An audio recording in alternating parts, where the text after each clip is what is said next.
Et pour moi, la parole de Dieu occupe une place centrale.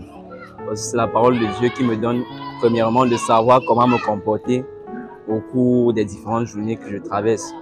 Le matin, si je me lève, je prends la parole de Dieu, je médite sur un verset, j'essaye de tirer le message du verset et je vois comment appliquer ce verset. Et c'est dans cet exercice d'application-là que la parole de Dieu devient vraiment intéressante. Quand je lis la parole de Dieu, je l'applique. Ça change ma façon de penser, ça change ma façon d'aborder les gens dans la société, ça change même ma perception de beaucoup de choses. Donc la parole de Dieu pour moi a une place primordiale, importante et même capitale.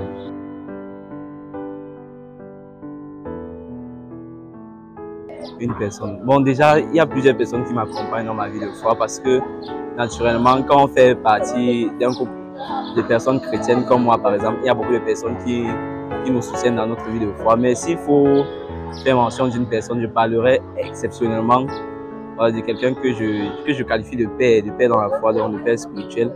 C'est quelqu'un avec qui vraiment je grandis dans la foi parce que, en dehors de m'accompagner chaque jour ou alors de prendre mes avis sur certaines choses, il mène avec moi une vie de suivi dans la foi chrétienne.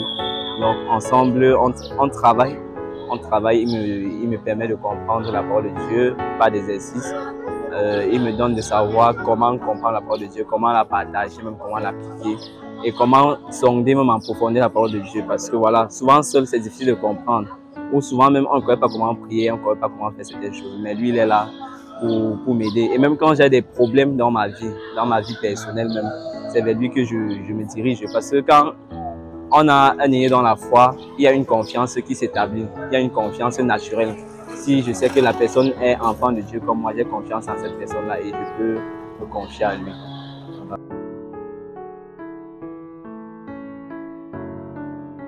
La grâce, bon, si on veut prendre une définition de la Bible même, on va dire que la grâce, c'est la faveur imméritée de Dieu. Donc, moi, pour dire un peu, la grâce de Dieu, c'est le fait que je sois même debout actuellement sur mes deux pieds. Parce qu'il y a des gens qui sont même dans les hôpitaux, même dans les morgues, mais ils n'ont pas démérité que moi.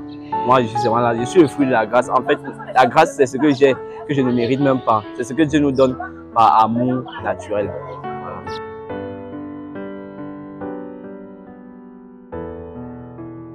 Comment ma foi m'aide à enrichir dans la vie. Déjà, c'est l'aspect spirituel de ma vie qui dirige tous les autres aspects. Donc, quand l'aspect spirituel n'est pas bon, tous les autres côtés aussi ne seront pas bons.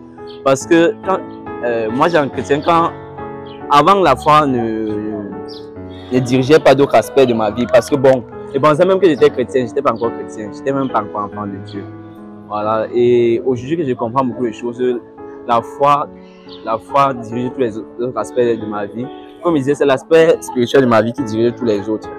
Si je ne suis pas en bonne relation ou en bonne communion avec Dieu, même mes compétences professionnelles vont baisser, mes émotions vont baisser. Souvent, même quand on est malade émotionnellement, ça se départage même sur la santé physique. Même les finances. Bref, quand je ne suis pas en bonne communion avec Dieu, ma vie devient chamboulée. C'est comme si ça n'a plus de sens. Même mes relations avec les autres, c'est comme...